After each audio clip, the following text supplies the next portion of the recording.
Hello and welcome to the Jessie James Beads Facebook page. Hi, I'm Gem Hawks for Jessie James this evening, for me in the UK, this afternoon, this morning, wherever you are in the world. I welcome you to today's wire wrapping class with Gem. So we're just going to hang out for a few minutes whilst we wait for people to gather, and I hope you've got it all in your diaries or on a little alarm somewhere so that you can join me. I should be here with you on Thursdays if they keep inviting me back, which obviously I hope that they do. So it's 9 o'clock here in Blighty, where it is rather cold. It's definitely autumnal here, so naturally enough thoughts have turned to the next celebration of the season, which is it's going to be Halloween soon. So I'm going to be working with one of the beady boxes from the Halloween 2021 collection today. Let's have a look and say hello to Roberta. Hi, Gem and Beady friends. Hello, Roberta. I hope you've had a beautiful day. Lois is in. Good afternoon, good evening all, and Gem. Hello, my lovelies. It's so gorgeous to have your company. Thank you very, very much for joining us here on the Jessie James Facebook page. So today I've got a key technique to show you. Obviously it's based on wire, but it's going to be using the Fright Night bead collection from the Halloween 2021 bead box suite. So lots of cool pumpkin tones, some vivacious yellows in there as well, and some really cool connectors. So I had a special request from our Sarah to use some of the cool connectors. Do you fancy just a very quick flash look at one of the items we're going to make today? Here we go. So this is the Witch's Cat earring. Now I particularly love these.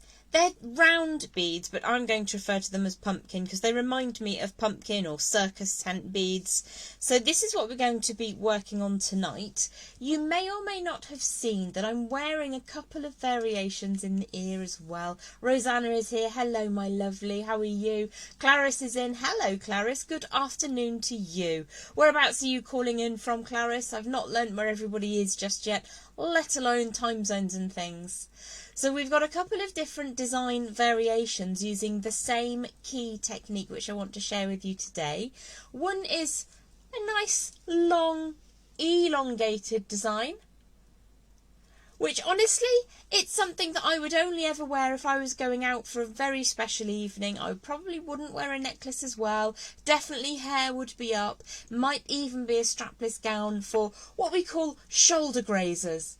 So that's one of the designs that you can make with the key technique tonight. If you'd like to go a little bit more demure, we have a slightly shorter variation. And you can use tassels or any of the little charms that you prefer. So we've got some choices to look at today. Who else is in? Linda is in from Arizona. And Robin is in also. Hi, Gem and friends. Hello, my friends, my beady friends, my beady buddies.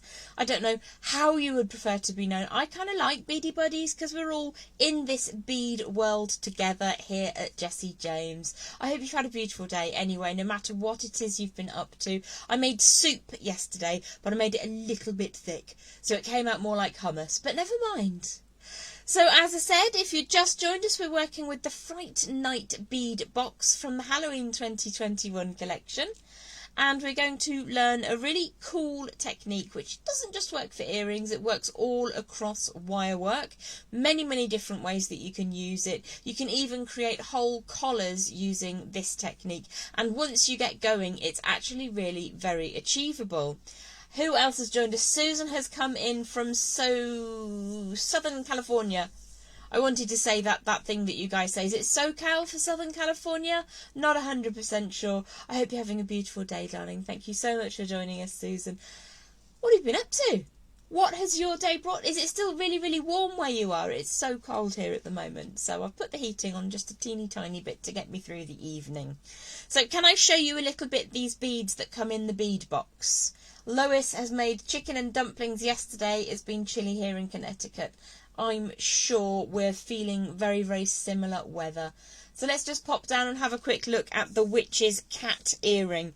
Now the reason I've called this the Witch's Cat, and you may laugh if you like to, in the United Kingdom certainly a couple of 100 years ago, a witch's broom would have been called a witch's besom. And this design always reminds me of a witch's besom. Or a witch's broom if you prefer. So this is the witch's cat design. Now you could just make this section with the tassel on the bottom, which would be a lovely, more diminutive and demure pair of earrings. But I had a special request from our Sarah to use the cat connectors, and I've added in one of these beautiful, I like to think of them as pumpkin beads at the top. Roberta is working on a wire-wrapped spider. It's more like a mess, but my son was able to recognise it. Oh, Roberta, I strongly doubt that it's a mess. We are all our harshest critics. We all make the most meal of things when they're not exactly how we envisage them. But when we envisage them, it's really quite difficult to get what's in here to the fingertips. And the more you go with it, the better it will become. But if your son recognised it, then you're doing really, really well. I actually have been beginning to make friends with spiders. There's quite a few out at the moment. We're not going to discuss them in case that's a bit of a trigger warning for anybody. But, yeah, I would like to see that at some point. Do give me a look at your work. That would be fabulous to take a look at. So, as I say, we're going to look a little bit now at the beads that come in this bead mix before we kick off today's class. So this is actually probably slightly more than one pack's worth, less the items that I've used. So you get these beautiful, big, juicy black beads that are faceted. They're absolutely enormous. These are among some of my favourites. The sparkly all black ones. I'm going to call them the tire beads. They're like very, very sophisticated tires with a little bit of glitz and glam. You've got your candy corns, you've got your glacial white beads to add in there. These are really cool. They're drilled through. They've got little evil eyes. You've got a little bit of a reaper going on there. This is one of my favourites. Absolutely adore these little moons. I would have those as tiny little earrings any day of the week. There's so much more in there for you to play around with. You've got your usual spacers and bead caps as well, but the colours are really, really cool for this time of year. So I need to clear the board a little bit now. Rosanna says, I'm afraid I can't stay long. We're on our way to Idaho to vend at the Idaho Ren Fair. Absolutely fabulous. Are you taking all of your circlets with you, darling? I wish you a successful trip and a safe journey. Right, I'm going to pop these back out of the way and we're going to have a look at the additional materials to the bead mix. So if I pop those beads up to the side, hopefully I didn't boink the microphone then. Let's just pop up to my silly face for a few more moments while everybody gathers and joins us. So let me pop that back in for when you're ready to look back down again. I hope you've had a good day. What have you been up to? So the materials I'm going to add in are just 2 gauges of wire. Now I'm working in the raw copper again, purely because it shows up really, really well on the camera. This design would look magnificent in any colour. Your brass would look amazing, the bronze tones as well, gold, silver, anything that you really want to work with is going to be beautiful. Now the heavier gauge wire tonight is 18 gauge, which is equivalent to 1mm, and also a little length of 26 gauge. You could equally use 24 if you like, which is equivalent to comparatively 0.4 and 0.5mm gauges. I'm only using a tiny length of the finer gauge wire. So shall we have a look down at the board and look at that key technique? So the thing that I particularly wanted to show you was this design, and it's something, as I mentioned before, that you can use all over the place, especially if you size it up slightly. Now because these are earrings, I've chosen to make that quite small, and I'm going to make that this evening with round nose pliers. What you could do, if you wanted to, is size this up, use your stepped bail making pliers, and you can then create the different sizes in the little apertures, the little eye shapes as you go along. And if you wanted to make this all as a great big choker, or even as a bracelet, a bangle to go around the wrist. Now if you were making it as a bangle or a choker, I would suggest making that with a slightly heavier gauge, maybe a 16 gauge or even a 14 gauge wire, just to bring up the strength. The technique will be the same. Now the key, as ever with your wire work, is to always warm that wire through. So what I'm going to do is show you the basic technique to begin with, which is almost like a two-stranded braid or plait. So what I'm going to do, oh, thank you very, very much, Susan, that's very kind of you. That might be something for the future to come, but it's all made with beads and another strand from the Halloween collection.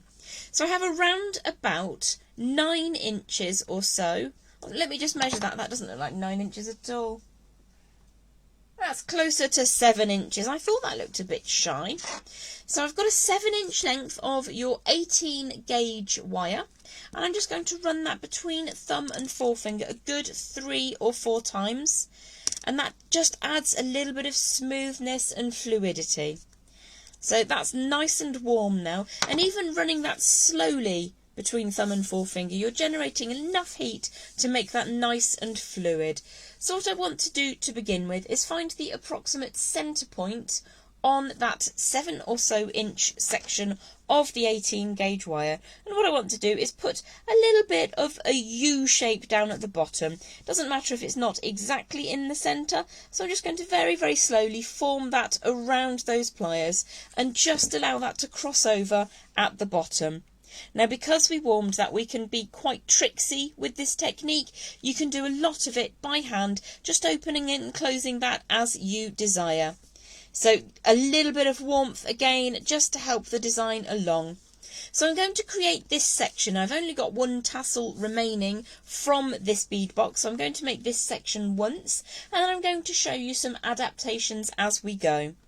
So on one of those ends, I'm just going to add my tassel into position and drop that down to the base of the design. And I'm just going to cross that over ever so slightly, just to get a nice teardrop shape down at the base. Now I really want to retain this shape, so I'm going to add just a little bit of work hardening to the design. Let's get my pliers out of the way, by allowing some flat pliers to open and close across the base. So if I draw that tassel just up a little ways, so I'm just working on a U shape, I'm not going to apply any pressure whatsoever to anywhere where the wires cross over. Now you can do this with any flat facing pliers that you like. I'm going to give that a bit of a squeeze with my bent chain nose pliers. The key is to use pliers that have 2 flat faces that meet completely opposite each other. So I'm just going to squeeze and squeeze a couple of times. You will see that that's taken a bit of a sheen off the front there, and that's because I've squashed that ever so slightly. Now I'm not absolutely crushing it, and I'm certainly not putting any pressure where that crosses over. If I can just draw the tassel back down to the base, what you will see, even with that work hardening, is that I can just cross that over a little bit more. If I pop my bent chain nose pliers out of the way for the moment, what we're going to do is get cracking with the main segment of this design.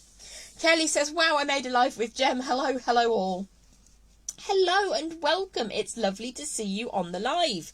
Thank you for hanging out with us today. Where are you calling in from, Kelly? I'm in the middle of the United Kingdom, slap bang in the centre, in an area called Oxfordshire. I'm about 20 miles north of the city of Oxford.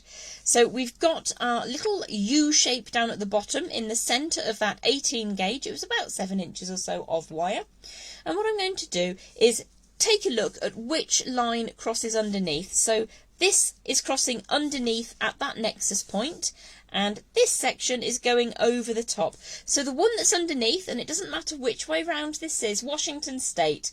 Well, hello to you. I hope it's not too chilly where you are today.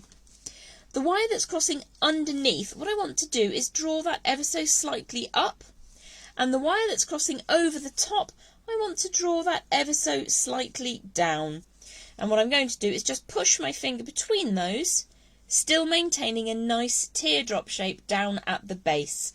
So I'm going to pop back in with my round nose pliers. As I mentioned earlier, and if you missed this, you can size this technique up to a heavier gauge of wire. You could use maybe 16 or 14 gauge and keep going. You'd need much more than 7 inches of wire if you were going to make a bracelet with this technique. What we're doing is we're getting to the basics of a 2-strand braid in wire, and I'm just making earrings for you today using the cat connector from that Fright Night collection.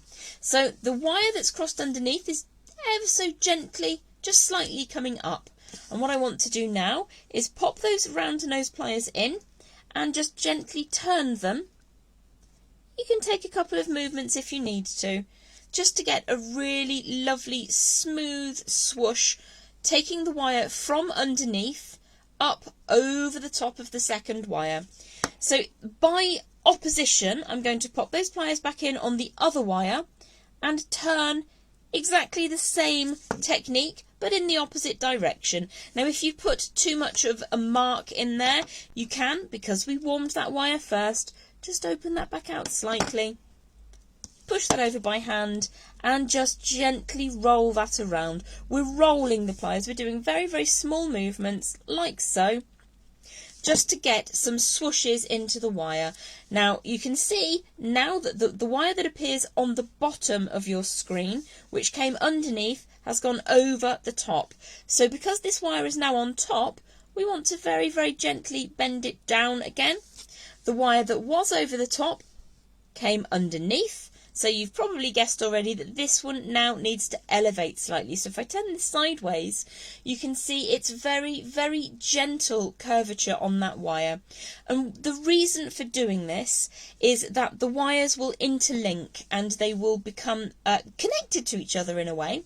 So I'm going to repeat this a couple of times so that I've got 3 sections where it crosses over, not including the little teardrop down at the bottom. So the wire that is at the bottom of your screen has passed underneath the last crossover or the last nexus point. So I'm going to pop back in again with those round nose pliers and roll that gently around. You can start further away from the nexus than you think you might, and then just open and close those pliers so that you keep as much as possible a similar line on these items. Let me just grab a piece of wire. It's reasonably straight, so you will want to keep those lines touching an imaginary line. You could use a line on your board which is straight if you have one, or a ruler, or whatever you fancy. So the line that's crossing up at the top here, let me just get that piece of wire back out of the way. The wire that's at the top of the screen, which came over the top at the last nexus point, I'm going to pop back in again with those round nose pliers and draw that back down underneath. So we're constantly crossing from over the top to underneath.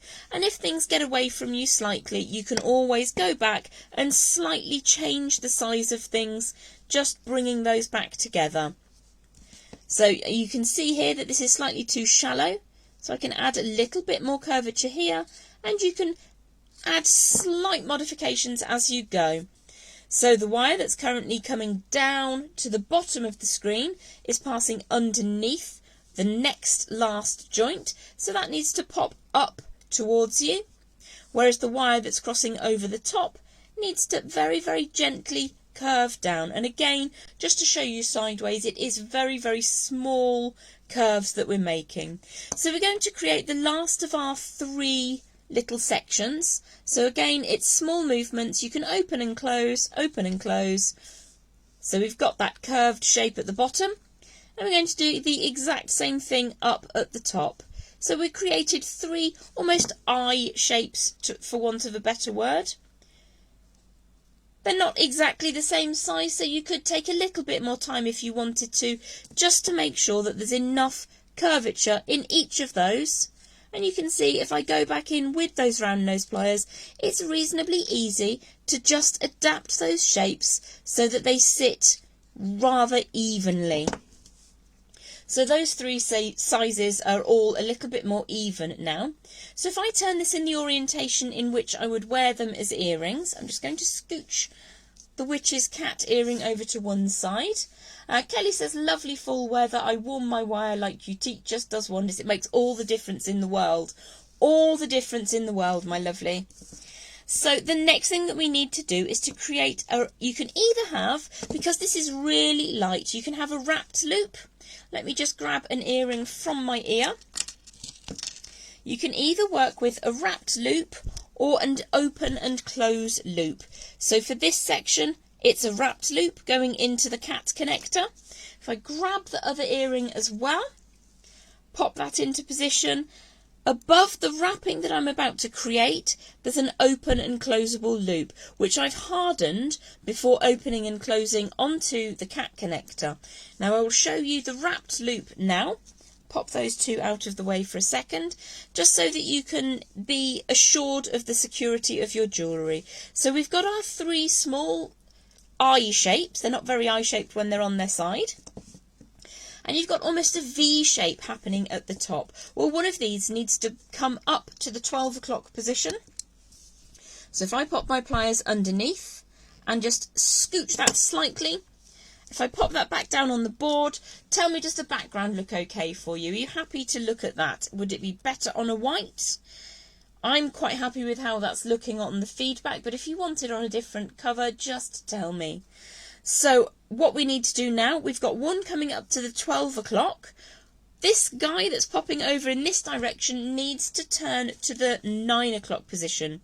So if I grip the wire at the point where it crosses over, if I pop those underneath, you should be able to see better. What I'm going to do is push that wire over to 9 o'clock. So it doesn't really matter which way around they're going, but I've got a 12 o'clock and a 9 o'clock. And what I want to do is to take the 9 o'clock all the way around the 12 o'clock in a small coil, and that will set your wire up to make sure that those shapes no longer change. So what I'm going to do here is take the pliers and pop them onto the bend we just created for that 9 o'clock. In supporting the wire here, what I'm able to do is ensure that I don't accidentally pull this last swoosh too tight and start wrapping the wire around the core that comes up at 12 o'clock. So if I push that back to begin with and just show you what we're looking to do. So we've got those lovely little three eye shapes with that dropper or pear drop down at the bottom, which we're just going to ignore for the time being. And we've got an angle about 90 degrees coming back using the wire which we turned out to the side or to 9 o'clock. Now I've got that first bend in, what I can do is support the last of those three little almondy shaped or eye shaped designs.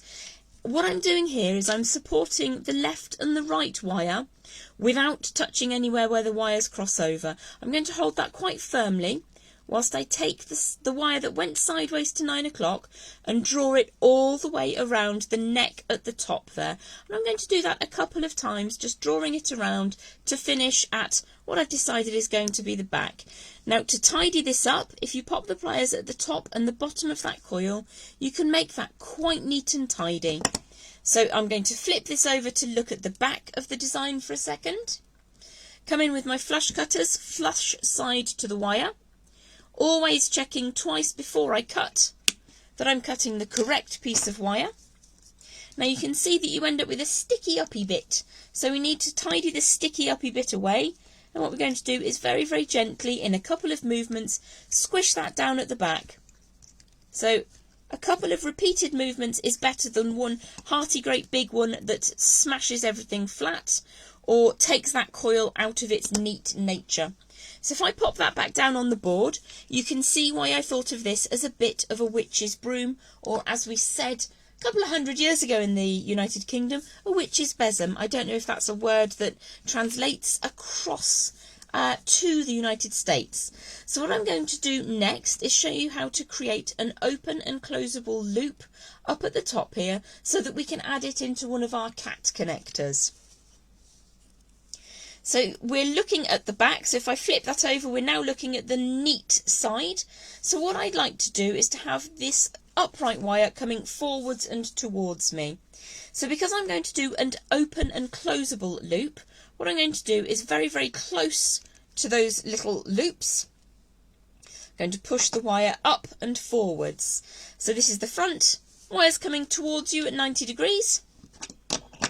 And what I'm going to do is bring my round nose pliers back into play, and I start a little way above the point at which it joins the rest of the design, and I'm going to roll the pliers around. So if I roll them and I get that half circle shape, this is my favourite way for forming both open and closable loops and wrapped loops. I've gone halfway around that circle form by rolling the pliers, and for the back of that circular form I'm going to draw the wire back and across. Now if you wanted to create this as a wrapped loop, you can very simply take this tail all the way around over the top of the other loops that you've created. But today, because I've shown you a lot of wrapped loops lately, I want to show you an open and closable loop and a way to make it more secure, and it's certainly one that I would use for a very lightweight part of the design, such as this, such as earrings or droppers that cascade from necklaces. If they're very, very lightweight, you sometimes actually would want to have an open and closable. But as I say, I've shown you lots of wrapped loops lately, so I'm going to pop in with those flush cutters very, very close to where the wire crossed over the point at which it reaches away from the top of the design. The first thing I'm going to do is make that loop complete. So the way I do it is just very, very gently draw those pliers together, and you can see that that is now a beautiful open and closable loop. Now before I open that and add it onto the cat connector, what I'm going to do is apply some work hardening. Now you could, if you wanted to, pop a block underneath just the loop section, gently tap with a hammer, but I'm going to show you how to do that with pliers because these are my workhorse pliers and they do everything for me. Diane says, such cool wire techniques. Thank you very, very much. That's jolly kind of you. And Robin says, I googled besom. Now I know. Yes, it's a word that can be mispronounced. So I'm going to just open and close my pliers like so on the circular form and not on the wrapped loop section. So opening and closing a couple of times. I'm actually pressing quite hard at this stage. I'm very, very gently changing the surface of that wire from round to ever so slightly flattened on either side. But the key point to this, you can get a little extra leverage by putting your pliers on the desk and pressing down. Please make sure that you're not going to squish those wraps though, that's super important. Now you can see this is the closed side, that's the open side. So if you've ever opened and closed a jump ring, you will open and close an opening loop in exactly the same way. Very, very carefully pulling that away and only a small amount. So I'm going to grab one of those kitty cat connectors, like so. And I'm going to attach my witch's besom to the connector, like so, before popping back in with my bent chain nose pliers. I'm just going to allow that to drop down and open and close. And just give that one final squish to make sure that I'm happy that that is sealed and safe. Popping that back down. Now you could very, very simply add that to your ear wire. I made this a little bit larger than the design I was showing on the board, purely because it's easier to show you in a larger size. If I show you everything super tiny, it looks very, very far away. Now before we go on to the next stage, I just want to show you the 3 design ideas that I had. But with this technique, the endless, endless possibilities. So this one, which was all the way down to my shoulders and beyond, I've got one of the white faceted rondelles, the candy corn triangle, one of the black faceted rondelles on a linking section. So I'm going to show you how to make your very own connector now, which I added into the top of the cat, and then the besom down at the bottom, with that tassel right at the base. So we're going to recreate this design. I'm going to show you this connector next, and at the end I will show you how to add in beads to this 2-strand braid at the end of the design. So let's pop these all out of the way and look at the segment that we're working on right now. So I've got from my scrap pot, and I know you must get endlessly bored with me talking about my scrap pot, but this is about 2.5 inches of 18 gauge copper wire. That's equivalent to 1mm, and I'm going to show you how to make your own connector so you can use the beautiful beads that come in the pot further and over and above, stranding them onto your beading medium. So give that a little bit of a warm. This is actually, because it's a scrap, it's really sturdy. So I don't actually need to do any work hardening on that. What you will find is every time you work with a section of wire, for instance, if I made something with the end here. Hello, Donna, lovely to see you. Thanks for hopping in. If I worked a little bit of a trick on this section, cut it away, what you'll find is some of the work hardening from creating with this section will travel along and the wire will become just a little bit more firm.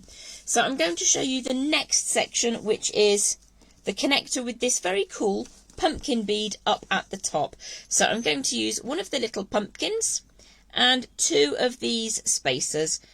Now you could use whichever ones you wanted. You could go in with the faceted beads if you wish to, or literally anything. I also love, which I didn't show you earlier, this tiny little kitty cat, and my next design will be a very simple pair of earrings with the moon on one side and the kitty cat on the other side, because I think that's adorable. So to create the connector section, I've got about 2.5 inches of wire to work with, and to make life easier, I'm going to make a loop on one end first and add in my kitty cat. So I've come just under an inch from one end, and I'm going to put a right angle bend onto that wire. Let's get that ear wire out of the way.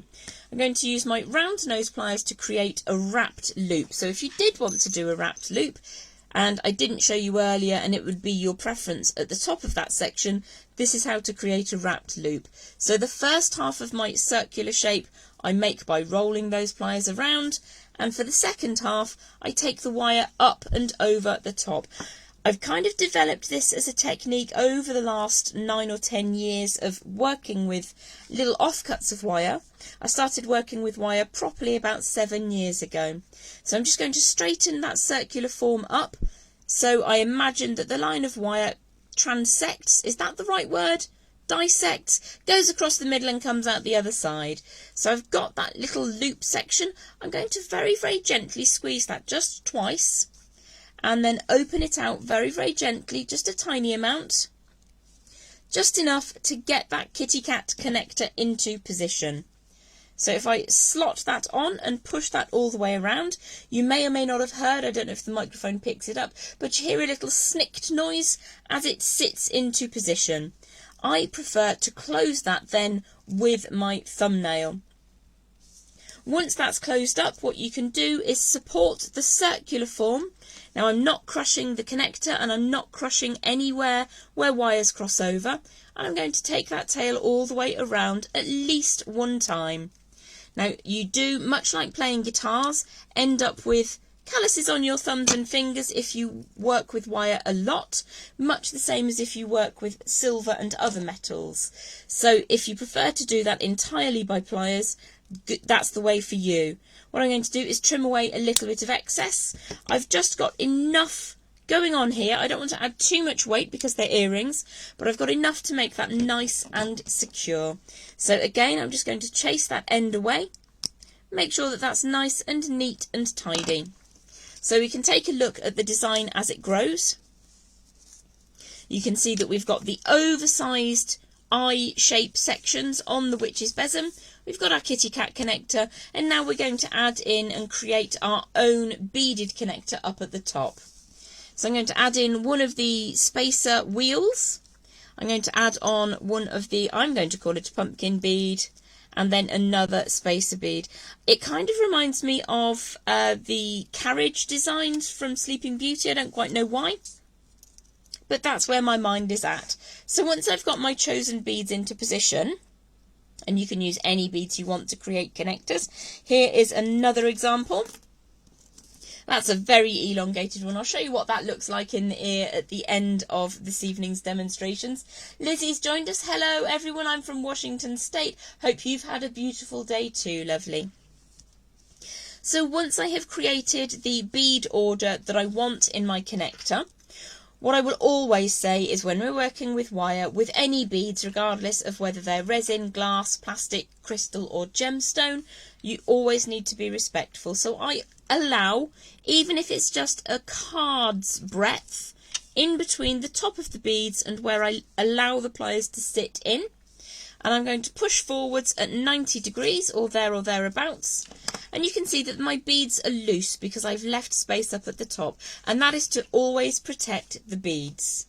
So again, round nose pliers, and we're going to repeat what we did earlier, which is to turn the wire around halfway by using the rolling of the pliers and halfway by wrapping the wire around the pliers. Spokane Valley. Wow, wonderful. So Kelly and Lizzie, both in from Washington State. Bead buddies. So now my earring findings have got an open and closable loop at the bottom. If you didn't have an open and closable loop, you would need to, at this point in time, add your earring finding into position. I'm going to wrap this around to show you how to finish off your connector.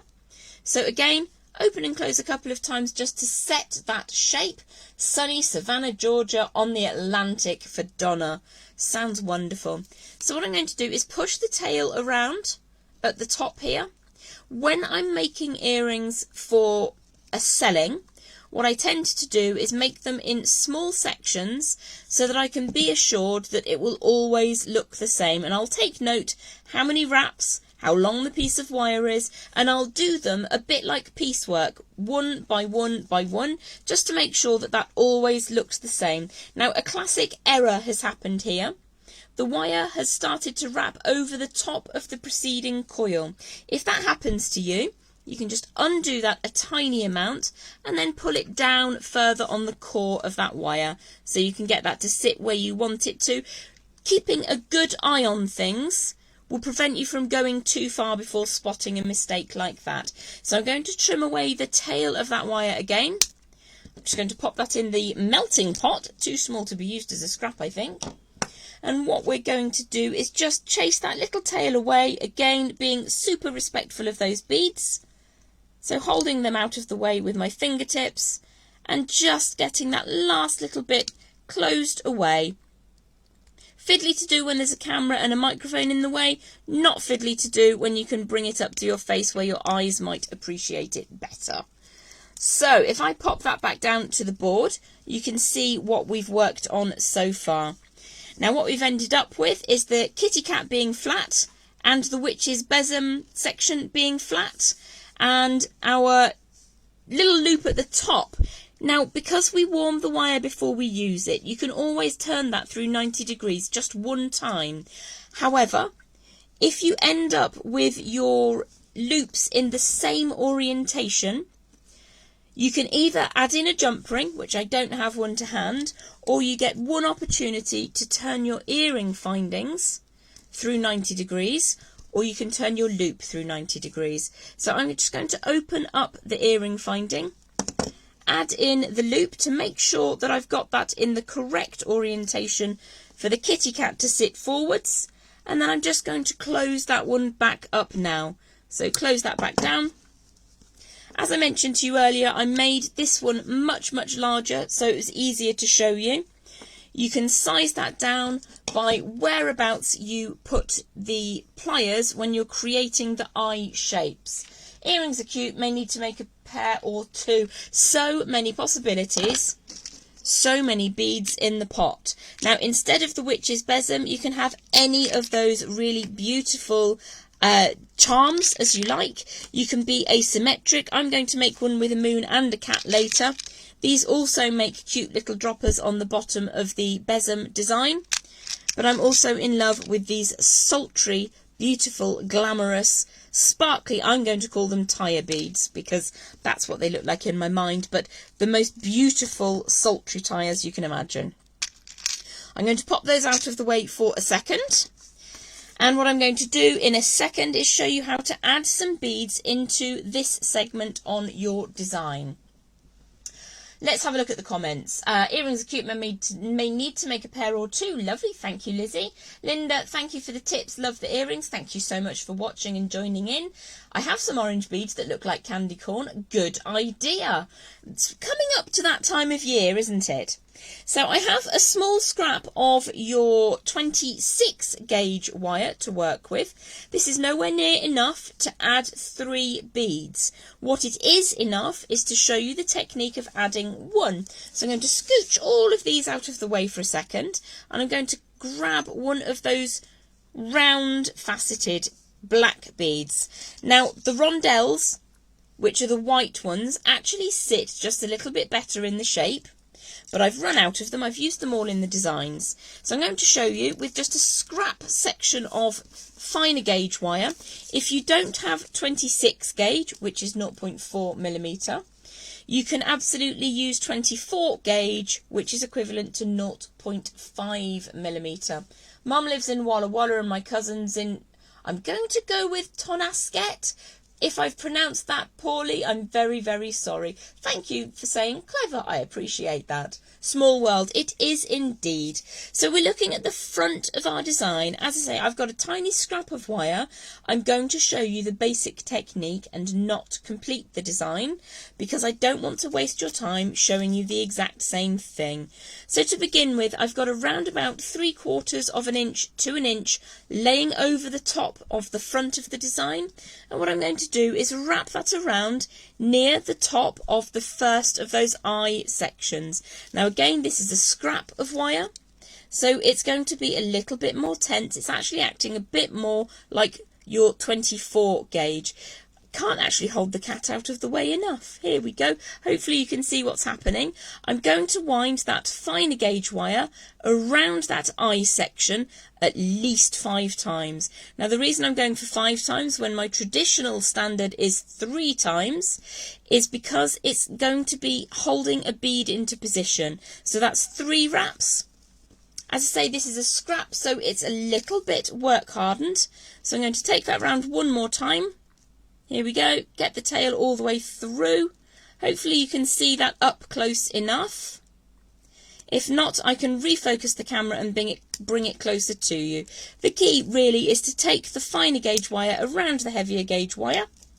If that last little bit's tricky, yours probably won't be because it won't be a scrap. You can just scooch that away into the top section. So I would go for 5 wraps around the top there. And we've started that with the wire coming over the top of that eye-shaped aperture. So I'm going to thread on one of those black faceted beads. As I say, the rondelles seem to fit better, but I've just got the round ones left from my kit now. So that's laying over the top of the eye-shaped aperture. And all I would do here is wrap that once and then twice around the section where the wires cross over one another. I'm going to push that up by hand so that it sits really neatly. I will show you how to move on to the second wire, the second bead rather. Slide down into position. Wrap that all the way around once and twice. Now when you do get down to the bottom, you will want to finish off with a couple of wraps going down into this segment. So because I'm working with a short length of wire, I'm just going to show you how to finish that off here. So the tail goes all the way around. That's one. The tail is going down through the centre. Grab that on the other side. You can work with tweezers if you prefer. You can work by hand if you prefer. I am choosing to use my pliers today because, as I say, the wire is a little bit tense. So pushing that down into position and just tidying that last little tail away. Now if you work with probably around about 5 inches of wire would be plenty, and this is what you would end up with.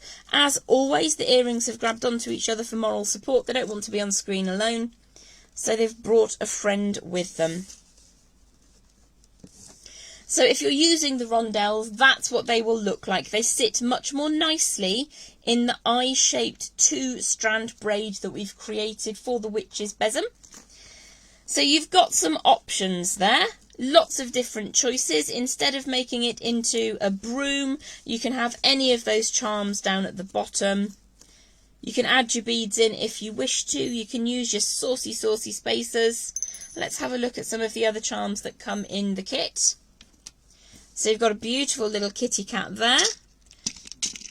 We've got some massive black sparklies. We've got some beautiful crackled yellows. These are very pumpkin-y. What size are the rondelles? Oh my goodness, hold tight. Let's get the measuring jobby. The white rondelles I'm using from the Fright Night kit are 4 by... Oh, all the other beads are going on a little holiday, hold tight. 4 by 5, I would say. 4mm by 5mm on the small white rondelles. They fit really nicely. And on my Beaded round nose pliers, I was creating the apertures around about 1/3 of the way up from that box joint. So on the demonstrating section that we looked at together today, I was quite close to the base. And of course, if you want to make that technique with the 2-strand braiding much larger for necklaces or chokers rather, or for bangles, then you can always use your bail making pliers. So if I just show you very quickly what that would look like. We'll start with a small shape up at the top to create that U shape to start with. And if you're making that as a bangle, then that's where you can add your clasp into. So we just cross that over, added some work hardening. I'm only going, because I'm just again working with a small scrap from my scrap pot, I'll show you what that would look like with a much larger aperture. And obviously you can add much larger beads if you've got much larger spaces in the eye shapes. So if we work with the number 6, which is the absolute largest on my Beaded stepped bail making pliers, I'm going to pop that in, and you can see that that's sitting in the centre, so I need to move it further up and away and just roll that down. Almost knocked all of my pliers on the floor then. Now you have to flip it over so you're always working with the same size. Pop that back into position. I'm starting a little way in again and rolling that back until they meet. So you can see that you've got a much larger size there, and you could perhaps fit an entirely different set of beads into position. The key really, rondelles do work beautifully well, and if you decide that you need to just change these up a little bit, if you've warmed your wire first, you have the opportunity to just do this by eye. Now in the past I have tried to create this technique using always just by hand. It doesn't work as beautifully, so never forgetting that your up wire bends down, your underside wire bends up, so that next time they will cross over and continue like so. So if I just speed this up and do this by hand, you can see how the technique builds up and they roll around each other. So the one that crosses over the top goes down, the one that comes underneath comes up, and then they're crossing over. Now obviously I've just done this very quickly, but what it does show you is how it will lock together. Let's bring one that I made earlier in. This was my favourite, and I think I'm going to recreate this more evenly on the other side and have this as a pair of earrings for Halloween. What this little scrappy bit of wire shows you is how it links together and locks into position. So adding that little bit of work hardening down at the bottom really does help. Let's just pop back up to my funny face for a moment. Hopefully I haven't pressed the wrong button anywhere. So let's have a look and see what they look like in the ear. If you go for really extended drop, it's actually beyond shoulder grazing. So let's pop that down there, and you can see that that goes on forever and ever and ever, and it's well past the shoulder. If you just go for the witch's besom and the kitty cat connector, if I put this one in this side, hopefully nobody's squeamish about earrings, pop that back in. It won't go in now. How embarrassing is that? I'm just going to hold that up instead. There we go. So you can see that that's a much shorter drop, much more reasonable for everyday wear. Something like this I actually would wear, but I would do that with a hair up, perhaps even a sleeveless gown or a bodice or something like that, and then the focus will be on your earrings. And I wouldn't wear a necklace with it either, so I would I'd rock them. You know, some people say, oh, I haven't got the neck for earrings. I've got a no neck. I'm quite chunky. So if I can have the confidence to wear super long earrings, so can you. Let's have another quick look at the projects on the board. There we go. So we've learnt how to make our own connectors. We've learnt how to connect with an open and closable loop as well as a wrapped loop. And we've learnt the witch's besom right down at the bottom, or the witch's broom if you prefer. Let me just get that last earring out to show you the ultra long one. And that is a technique that we also learnt in tonight's or today's or this morning's live. So all of those different earrings and an endless array of much more with your Halloween 2021 Fright Night collection. I particularly like these. These for me, I was having this discussion with a friend of mine last night. In Britain, we say macrame or macrame. I understand that stateside, it would be macrame.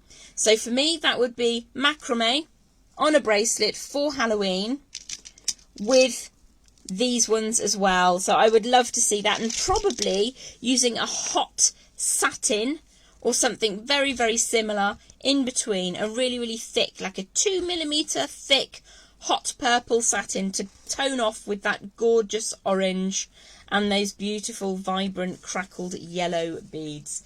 Love the kitty one. Yes, me too. Angela says thank you very much for hanging out with me and all of our lovely beady buddies here tonight.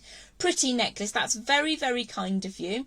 Now, the necklace was created from primarily the Fright Night, a little bit of chain reaction, and I can't remember what the other one's called. I think it's one of the Jack Skellington ones, but I don't know what it was because I've lost the tag.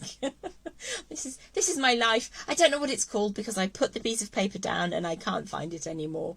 So I hope that you've had as much fun as I have tonight. Thank you so much for hanging out with me. It's been my pleasure to be with you here on the Jessie James Beads Facebook page. It's a beautiful, I'm going to say festive because it is a festival. Halloween is a festival. So I've really enjoyed working up with this kit, and I've had a great deal of fun looking at the different ways that one single technique can be used over and over again. And you can make glorious, great big collars with very heavy wire actually. And once you get the technique of interlinking the two wires so they're always circling around each other, then it doesn't all come apart. You'll know if you go wrong because you'll not see that kind of endless knotting. It feels kind of Celtic. I had a ring like that when I was much younger. Have yourselves a beautiful rest of your day, and if Sarah lets me, I'll be back again next Thursday. Don't forget to check out the winter camp. I think early bird bookings are still being taken today. After today, I'm not quite sure how much that's going to last. So do have a look if you fancy a whole bunch of classes. I think it's the second week commencing the 2nd of December, but I could be wrong. You'll probably need to fact check me on that one. You take care, my lovelies. I'll be around in the comments for a little while if there are any questions. Otherwise, it's been my pleasure to be with you. Thank you all so much. I will see you next Thursday, if not before. Take care.